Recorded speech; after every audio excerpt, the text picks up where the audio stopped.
యేసయ్యతో ఉన్నవాడు పడిపోయాడు. యేసయ్యతో ఉన్నవాడే పడిపోతే మనం ఎందుకు పడము అని కొంతమంది, అదొక ధైర్యం, సైతాన్ ధైర్యం అది. పలానా ఆయన బాగా సాక్ష్యాలు చెప్పాడు, ఆయన పడిపోయాడు. పలానాడు పాటలు బ్రహ్మాండంగా పాడేవాడు, ఆడు పడిపోయాడు. పలానా పాటలు కూడా పడిపోయాడు. ఈ మధ్య ఈ పడిపోయిన వాళ్ళని చూసుకుంటూ కూర్చుంటూ నువ్వు పడతావు. తెలవదు మన వాళ్ళకి కొంతమందికి. ఎంతసేపు ఆ శుద్ధే గాని, ఆ మాటలే గాని, ఆ వ్యవహారమే గాని, ఇంకొక వ్యవహారం ఉండదు.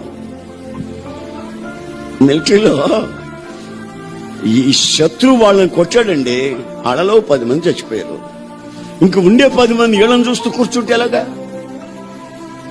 శత్రువు దగ్గర నుంచి ఏమొస్తుందని ఎదురు చూస్తూ మెలకువతో ఉండాలి గాని, ఆడు ఏళ్ళని చూస్తూ ఉంటే ఈ 10 మంది కూడా చస్తారు. అందుకని ఈ పడిపోయే వాళ్ళని గురించి ఊరికే మాట్లాడుకునే దానికంటే కూడా మనం ఎందుకు పడిపోతున్నామో అనే సంగతిని కొంచెం ఆలోచిస్తే మనకి ఇంకా పునాది లేదు. పునాది లేని వాళ్ళు మాత్రమే పడుతారు.